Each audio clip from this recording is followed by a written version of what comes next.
تو بات یہ ہے سمپل سی کہ اگر وہ منصوص من اللہ ہیں تو پھر انہوں نے چوتھا نمبر کیوں لیا؟ وہ پہلے نمبر پہ انہوں نے بیعت ہی کیوں کی؟ یہ پہلا کوشچن ہے. اور دوسری بات یہ ہے کہ جو کشف الغمہ کے اندر ہے کہ انہوں نے 6 ماہ کے بعد جو ہے وہ بیعت کی. ایک قول یہ بھی ان کے یہاں کتب کے اندر موجود ہے کہ پہلے ہی دن انہوں نے مجمع کے اندر جو ہے وہ خاص و عام کے سامنے جو ہے حضرت ابوبکر صدیق رضی اللہ تعالیٰ عنہ کے ہاتھ میں بیعت کی. مفید نے الفصول المختارہ میں یہ لکھا ہے کہ ہمارا تشیع کا یہ اجماع ہے کہ امیر المومنین نے ایک لحظے کے لیے بھی ان کی بیعت نہیں کی. پہلی چیز. اب آ جائیں قرآن کی طرف. جو انہوں نے کہا کہ وہ کیسے ہو سکتا ہے کہ وہ اپنا حق نہ لیں، یہ نہ کریں. قرآن کی طرف آتے ہیں تو سورہ اعراف آیت نمبر 150. حضرت موسیٰ جب واپس آتے ہیں تو دیکھتے ہیں کہ لوگ تو بچڑے کی پوجا کرنے لگ گئے ہیں، اور حضرت ہارون کو اپنی قوم میں چھوڑ کر گئے تھے.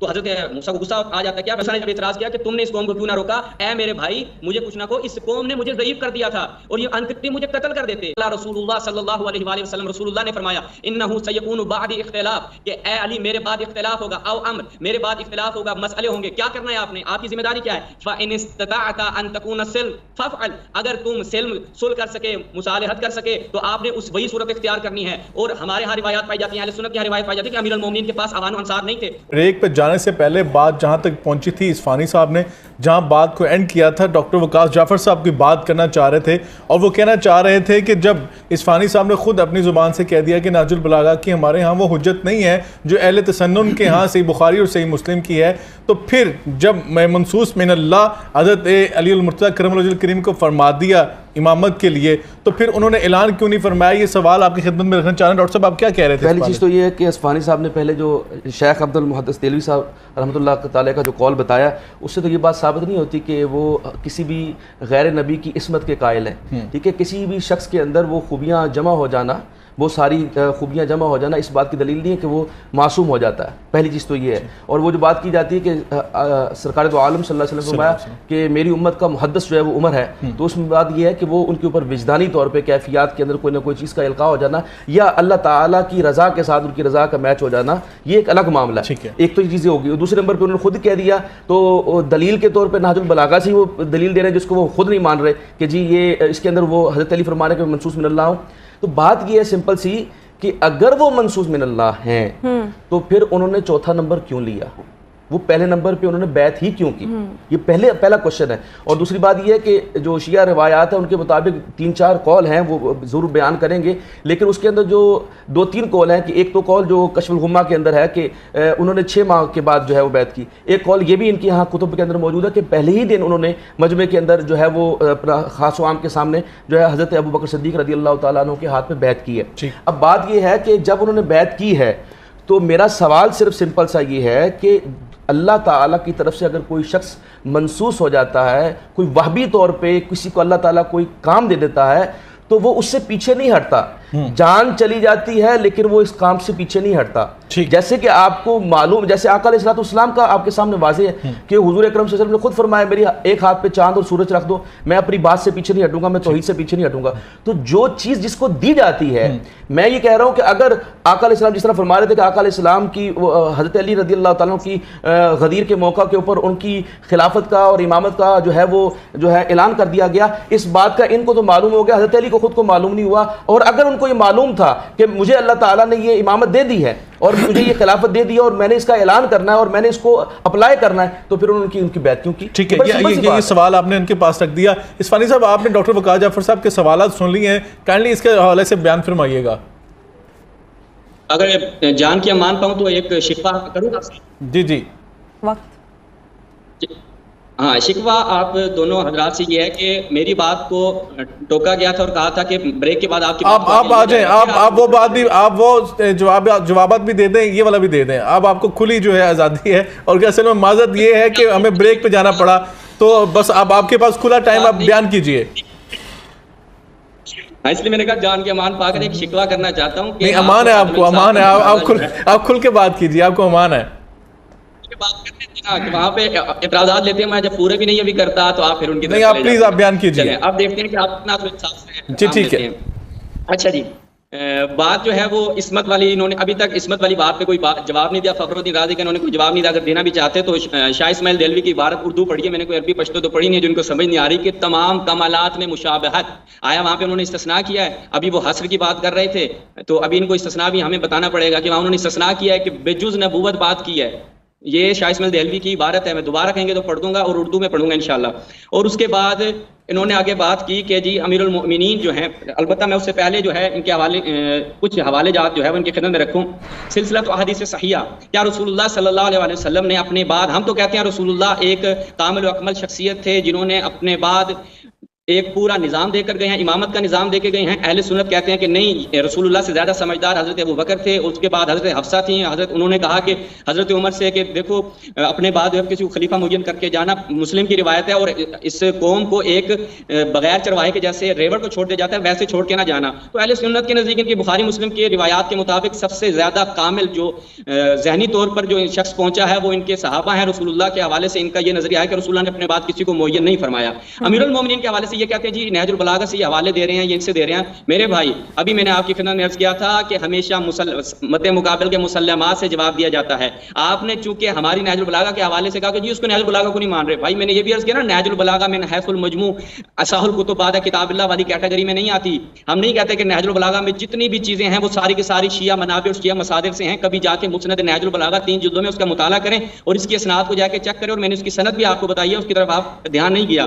آپ آ جائیں اہل سنت کی کتابوں میں. اہل سنت کی کتابوں میں ہمیں کیا ایسا ملتا ہے؟ اب دیکھیے گا جناب ناظرین جتنے بھی ہمارے ہیں، دیکھیے گا سلسلہ تو حدیث صحیحہ محمد ناصر الدین البانی کیا فرماتے ہیں کہ رسول اللہ صلی اللہ علیہ وسلم نے کیا فرمایا امیر المومنین کے، ہوا ولی کل مؤمن بعدی. امیر المومنین لفظ ولی استعمال کیا. کیا جی؟ لفظ ولی، ہوا ولی کل مؤمن بعدی، علی میرے بعد تم سب کے ولی ہیں. اب یہاں پہ ہمارے برادران اہل سنت کہتے ہیں نہیں جی یہاں پر ولی کا معنی دوست ہے. لیکن یہی برادران اہل سنت جب صحیح بخاری اور صحیح مسلم میں جاتے ہیں اور وہاں پر حضرت ابو بکر کا قول جب نقل ہوتا ہے کہ حضرت عمر کہتے ہیں کہ اے علی تم جو ابو بکر کو کاذبن غادرن خائنن آثمن سمجھتے تھے، ہوا ولی رسول اللہ، وہ رسول اللہ کے ولی تھے. وہاں پہ ولی کا معنی ایک دم سے چینج ہو جاتا ہے. جبریل آ کے بتاتا ہے کہ بھئی یہاں پہ ولی کا معنی کیا ہے؟ خلیفہ ہے. پھر حضرت عمر کہتے ہیں کہ انا ولی ہوں، اور میں اب اس کا ولی ہوں، انا ولی رسول اللہ، اور میں رسول اللہ کا بھی ولی ہوں. وہاں پر ولی کا معنی ایک دم سے آٹومیٹک جانشین بن جاتا ہے. پھر آ جائیں جناب، کتاب آپ کے سامنے ہے السنہ ابن ابی عاصم کی، المتوفا ان کا بنتا ہے 200 غالباً 87 کیا بنے گا جی اردو میں، کیا بنے گا 87. ناصر الدین البانی صاحب کی کیا ہے اس پہ تحقیق ہے، انہوں نے سند کی تصحیح ہے جزء ثانی. جب ہم اس میں جاتے ہیں تو روایت بڑی زبردست ہے. وہاں پہ لفظ ولی آیا تھا، اب یہاں پہ رسول اور من بعدی کے الفاظ سے کہ میرے بعد تمہارا ولی ہے. اگر ولی کا معنی دوست لیں تو ایک اور جیسے پھنسیں گے کہ رسول کی زندگی میں علی تمہارے ولی نہیں تھے، تمہارے دوست نہیں تھے، اس لیے ولی کا معنی کبھی دوست نہ کرنا، الٹا گلے پڑ جائے گی بات. اب یہاں پہ کہ وانت منی بمنزلۃ ہارون من موسی انا انک لست نبیا وانت خلیفتی فی کل مؤمن من بعدی، اور اے علی تو میرا خلیفہ ہے ہر مومن کے لیے میرے بعد. آپ کہتے ہیں جی رسول اللہ نے تو بتایا نہیں ہے، رسول اللہ تو ایسے بیان کر کے چلے گئے. یہ سلسلہ احادیث صحیحہ کا ریفرنس دے رہے ہیں آپ؟ میں کتاب کا حوالہ دوں، کتاب السنہ ابن ابی عاصم، ناصر الدین البانی کی تحقیق کے ساتھ جزء ثانی، مکتبہ اسلامی کی یہ چاپ ہے. اس میں آپ جائیں گے تو صفحہ نمبر بھی آپ کی خدمت میں عرض کرتا ہوں 565، حدیث کا نمبر 1188.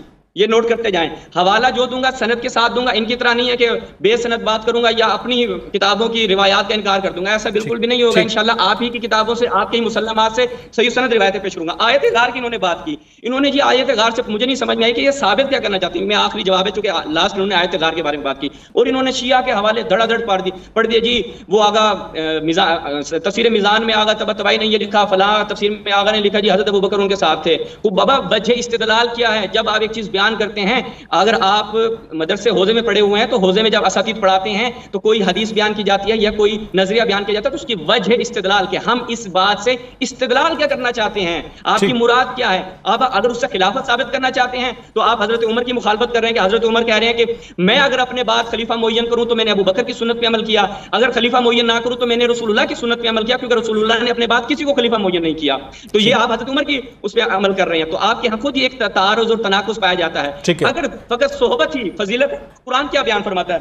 ملاحظہ فرمائیں، اگر آپ جائیں سورہ کہف میں، قال لہ صاحبہ، یہاں پہ کیا جی ایک مومن کافر کا مصاحب بن گیا. اس کے بعد آپ جائیں سورہ، آپ کی خدمت میں عرض کروں سورہ تکویر میں، وہاں صاحبکم بمجنون، وہاں پہ ایک مجنون جو ہے وہ تمہارا صاحب بن جاتا ہے. تو فقط صحبت جو ہے وہ معیار فضیلت نہیں ہوتا میرے بھائی. کم سے کم استدلال جو ہے وہ تھوڑا منطقی ہونا چاہیے تاکہ ہمیں جواب دینے میں تو لطف آئے. السلام علیکم. جی بسم اللہ. بہت شکریہ. ہمارے ساتھ چشتی صاحب موجود ہیں. چشتی صاحب آپ نے اسفانی صاحب کی ساری باتیں سنی اور انہوں نے ڈاکٹر صاحب کا جو موقف تھا آیت غار والا، یقول لصاحب لا تحزن اللہ مانا، وہ کہہ رہے ہیں کہ اس سے مجھے استدلال بھی سمجھ نہیں آئی. اور دوسرا انہوں نے وہ جو حضرت علیہ حضرت علی کرم اللہ وجہ الکریم کے حوالے سے اللہ کے رسول صلی اللہ علیہ وسلم کی حدیث پاک ہے، جب غزوہ تبوک کے موقع پر اللہ کے رسول نے فرمایا تھا آپ کا میرے لیے وہی مقام ہے جو ہارون کا حضرت موسیٰ کے لیے مقام تھا، تو فرق یہ ہے کہ میرے بعد کوئی نبی نہیں ہوگا. تو انہوں نے وہ خلیفہ کے تنازع میں بھی بیان کی ہے. یہ سارا کیا آپ کیا کہنا چاہیں گے اس حوالے سے؟ بسم اللہ الرحمن الرحیم. بنیادی طور پر تو میں اصفہانی صاحب کا یہ شکریہ ادا کروں گا کہ انہوں نے یہ بات واضح کر دی کہ ہر کتاب کو مکمل طور پر اس کو تسلیم نہیں کیا جا سکتا. جس طرح نے کہا کہ ناج البلاغہ ہم ساری اس کو تسلیم نہیں کرتے، بعض کی روایات میں سند میں کمزور راوی بھی ہیں. یہ تمام کتب میں یہی معاملہ ہے. تو آپ جتنی بھی روایات دے رہے ہیں ان کے ساتھ بھی یہی معاملہ ہے کہ ان میں کہیں راوی کمزور ہے اور کہیں ایک راوی ہے، کہیں ضعیف حدیث ہو جائے گی، کہیں وہ خبر واحد بن جائے گی.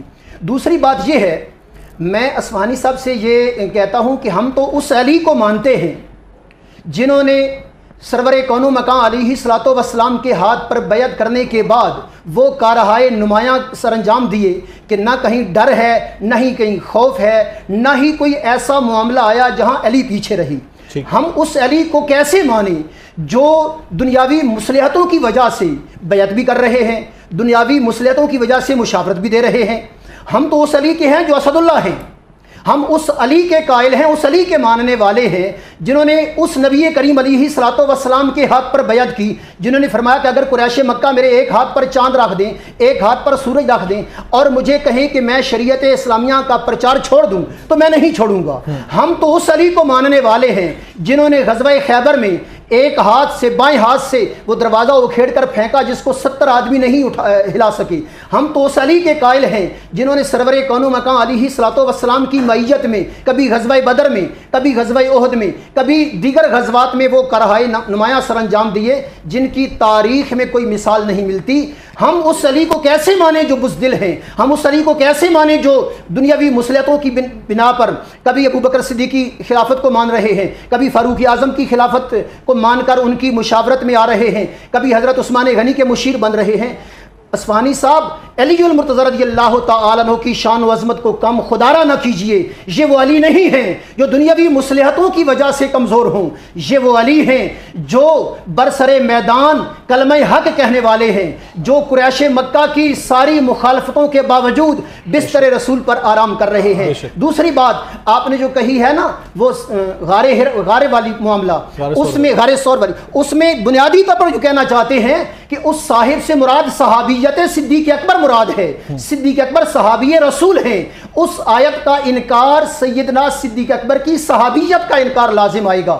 اور اسی طرح دیگر قرآن مجید میں ایسی آیات ہیں، سیدہ عائشہ صدیقہ رضی اللہ تعالیٰ عنہ کے حق میں سورہ نور کی متعدد آیات کریمہ ہیں. اب ان کا انکار، قرآن کریم کا انکار لازم آئے گا. اس سے وجہ استدلال یہ ہے کہ اس سے سیدنا صدیق اکبر رضی اللہ تعالیٰ عنہ کی صحابیت ثابت ہے. جب صحابیت صدیق اکبر ثابت ہے، صدیق اکبر کو صحابی مانے. اب سرور کون و مکان علیہ الصلوۃ والسلام واضح فرماتے ہیں کہ جس نے مجھے دیکھا، میرے دیکھنے والوں کو دیکھا، وہ کبھی جہنمی نہیں ہوگا.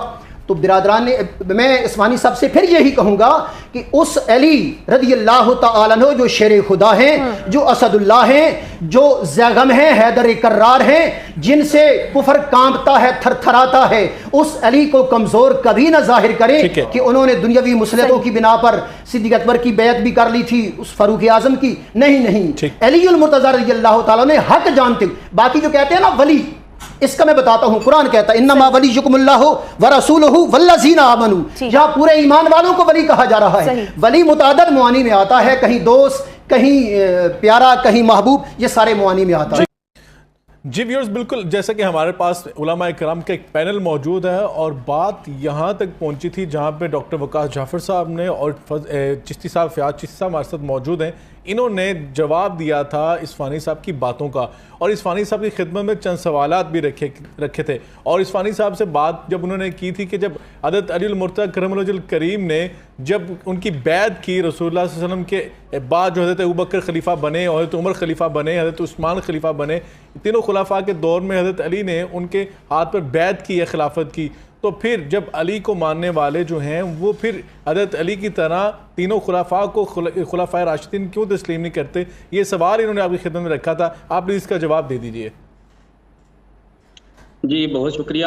سب سے پہلے تو آپ تمام ناظرین کی خدمت میں ایک گزارش کرنا چاہوں گا کہ ان کے ذہن میں یہ نہ جائے کہ یہ مناظرہ ہو رہا ہے اور مناظرہ جو ہے وہ اسلام کے مزاج کے خلاف ہے. یعنی اگر پہلی بات مناظرہ نہیں ہو رہا، دوسری بات ہے مناظرہ اسلام کے مزاج کے خلاف نہیں ہے. قرآن مجید کی طرف رجوع کیا جائے تو وہاں پر ہے کہ خدا کی طرف، خدا کے پیغام کی طرف بلایا جائے بالحکمہ والموعظۃ الحسنہ وجادلہم باللتی ہی احسن، کہ جادلہم باللتی حسن، خدا کی طرف اگر بلانا ہے تو جو دو روش دیے کہ بالحکمہ والموعظۃ الحسنہ، اور جو دوسری روش بتائی گئی ہے وجادلہم باللتی احسن، لوگوں کو دعوت دو جدل احسن کے ساتھ. تو یہاں پر علماء کرام کے ساتھ جو ہے وہ ایک جدل احسن کی صورت یہاں پر موجود ہے. تو یہ نہ اسلام کے مزاج کے خلاف ہے نہ تعلیمات اسلام کے خلاف ہے. تو یہ کسی کے ذہن میں یہ بات جی چونکہ ہم یہاں پر حقائق بیان کر رہے ہیں، کوشش کر رہے ہیں کہ لوگوں کے سامنے حقائق رکھے، لوگوں نے فیصلہ کرنا ہے. میں نے مفتی صاحب کو بالکل بجا فرمایا جی مان کے اٹھیں گے تو پھر ہی پروگرام ختم ہوگا، وإلا پروگرام ختم نہیں ہوگا. نہ ہی انہوں نے مجھے منوانا ہے کہ ایسے نہیں آپ کو جانے دیں گے. 1400 سال میں یہ بات نہیں مانی گئی دونوں طرف، ابھی تک یہ باتیں چل رہی، پتہ نہیں کب تک چلنی ہے. تو اس پروگرام میں کیسے مان لیں گے؟ آپ اپنے حقائق پلیز پیش کیجئے. ہاں میں پیش کرنے لگا ہوں. تو انہوں نے جو بات کی کہ امیر المومنین نے اچھی تقریر کی، ماشاءاللہ مجھے پسند آئی، اور جو خطابت میں انہوں نے جو امیر المومنین کے فضائل بیان کیے، ہم بھی ان فضائل کو تسلیم کرتے ہیں اور ان کو امداد تحسین پیش کرتے ہیں. انہوں نے کہا کہ شہباز اصفہانی صاحب نے یہ کہا ہے کہ جو ہر کتاب جو ہے وہ صحیح نہیں ہوتی، اس میں صحیح اور ضعیف روایات ہوتی ہیں. تو میرے عزیز، میں نے اب تک جتنی بھی روایات پیش کی ہیں سندی تحکیم کے ساتھ پیش کی ہیں کہ ان آپ کے علماء نے اس کی سندی تحکیم کی ہے اور اس کو صحیح قرار دیا. ابھی تک ایک ضعیف روایت میں نے پیش نہیں کی. اگر آپ مدعی ہیں کہ کوئی روایت ضعیف تھی تو آپ پر یہ بنتا ہے کہ آپ اس کا ضعف جو ہے وہ آشکار کریں اور بتائیں. آپ سوال کرنا چاہتے ہیں؟ دعویٰ دلیل ایک لغو کام ہے. آپ یہ بیان کریں کہ یہ حدیث ضعیف تھی، پہلی اس بات کا جواب. پھر آ جائیں، آپ نے کہا اسد اللہ تھے، شیر خدا تھے، ہم ان کے بارے میں یہ تصور نہیں کر سکتے کہ وہ کیسے بیعت کر سکتے ہیں. پہلی بات یہ کہ اس میں ہم پہلے تشیع کا پوائنٹ آف ویو آپ ملاحظہ کریں. شیخ مفید نے الفصول المختارہ میں یہ لکھا ہے کہ ہمارا تشیع کا یہ اجماع ہے کہ امیر المومنین نے ایک لحظے کے لیے بھی ان کی بیعت نہیں کی. پہلی چیز. آپ آ جائیں قرآن کی طرف، جو انہوں نے کہا کہ وہ کیسے ہو سکتا ہے کہ وہ اپنا حق نہ لیں، یہ نہ کریں. قرآن کی طرف آتے ہیں تو سورہ اعراف آیت نمبر 150، حضرت موسیٰ جب واپس آتے ہیں تو دیکھتے ہیں کہ بھئی لوگ تو بچڑے کی پوجا کرنے لگ گئے ہیں اور حضرت ہارون کو اپنی قوم میں چھوڑ کر گئے تھے. تو حضرت موسیٰ کو غصہ آ جاتا ہے. کیا کہتے ہیں؟ قال ابن ان القوم استضعفونی وقادوا یقتلوننی، کہ میں نے جو حضرت موسیٰ نے جب اعتراض کیا کہ تم نے اس قوم کو کیوں نہ روکا، تو حضرت ہارون وہ تو نبی تھے نا، نبی تو بزدل نہیں ہوتا. نبی کے حوالے سے تو آپ اہل سنت کے یہاں کوئی تصور نہیں پایا جاتا کہ ان کا حق نبوت تھا اور وہ ابلاغ کرتے، لوگوں کو ہدایت دیتے. انہوں نے کیا کہا کہ اے میرے بھائی مجھے کچھ نہ کہو، اس قوم نے مجھے ضعیف کر دیا تھا اور یہ انقریب مجھے قتل کر دیتے. یہ قرآن. اب آ جائے حدیث کی طرف، اور آپ کی مسند امام احمد ابن حنبل کی روایت. امیر المومنین نے ایسے سکوت اختیار نہیں کیا بلکہ رسول اللہ کا حکم تھا صلی اللہ علیہ وآلہ وسلم. مسند امام احمد ابن حنبل احمد محمد شاکر کی تحکیم کے ساتھ اس نے اس کی سند کی تصحیح کی ہے. دیگر تصحیحات بھی میں رکھ دوں گا. الجزء الاول دار الحدیث قاہرہ کی چاپ ہے. اس میں جب ہم جاتے ہیں تو یہاں پر حدیث کیا ہے کہ امیر المومنین سے خود یہ حدیث ہے کہ قال رسول اللہ صلی اللہ علیہ وآلہ وسلم، رسول اللہ نے فرمایا انہ سیکون بعد اختلاف، کہ اے علی میرے بعد اختلاف ہوگا، او امر میرے بعد اختلاف ہوگا، مسئلے ہوں گے. کیا کرنا ہے آپ نے؟ آپ کی ذمہ داری کیا ہے؟ فَإِنِ اسْتَطَعْتَ أَن تَكُونَ السِّلْمَ فَافْعَلْ، اگر تم صلح کر سکے، مصالحت کر سکے تو آپ نے وہی صورت اختیار کرنی ہے. اور ہمارے ہاں روایات پائی جاتی ہیں، اہل سنت کی ہاں روایت پائی جاتی ہے کہ امیر المومنین کے پاس اوان و انصار نہیں تھے، اور اس کی دلیل میں آپ کو بخاری سے دوں گا. انہوں نے جو بات کی نا، یہ کہتے ہیں، یہ شہباز صاحب جو ہے حدیث سے ضعیف پڑھتے ہیں، میں نے تو بخاری مسلم اور یہی ادھر ہی کی حدیثیں پڑھی ہیں. اب آ جائے بخاری کی جانب. بخاری میں کیا روایت ہے جی؟ انہوں نے تو حضرت ابوبکر کی خلافت کو قبول کر لیا تھا. حدیث نمبر 4241 4240 فواجدت فاطمہ علی ابی بکر، اہل بیت کے ماننے والے ہیں تو آئیں اہل بیت کی ہم آپ کو روش بتا رہے ہیں کہ وہ حضرت ابو بکر کو اپنا خلیفہ مانتے تھے، ان کی خلافت کو مانتے تھے یا نہیں. حضرت زہرا ابو بکر کے اوپر، حضرت ابو بکر کے اوپر وجدت غاضبت، غصہ ہو گئیں اور ان سے تا عمر کلام نہیں کیا، جب تک وہ زندہ رہیں کلام نہیں کیا. اور آج تک تمام علماء اہل سنت نے اس بات کو تسلیم کیا ہے کہ حضرت ابو بکر اور حضرت عمر نے حضرت زہرا کے جنازے میں شرکت نہیں کی. رسول اللہ کی ایک ہی بیٹی تھی اور اس کے جنازے میں بھی شرکت نہیں کی. وہ زہرا کے جو بدعت منی تھی کہ جس کو اذیت دینا رسول کو اذیت دینے کے مترادف تھا، ان کو غضبناک کیا گیا. آگے آئیں وَقَانَ لِعَلِيٍّ مِّنَ النَّاسِ وَجْهٌ آیات فاطمہ. یہ میرا سوال ہوگا ان علماء سے کہ جب تک حضرت زہرا زندہ تھی لوگوں کے سامنے علی کا ایک ادب و احترام تھا. بالکل ٹھیک ہے. علی وجوہ الناس، جب زہرا کی وفات ہو جاتی ہے تو لوگ حضرت علی سے منہ موڑ لیتے ہیں. اور آگے کیا کہا حضرت ابو بکر کو امیر المومنین نے کہا وَلَكِنَّكَ اسْتَبْدَدْتَ عَلَيْنَا بِالْأَمْرِ،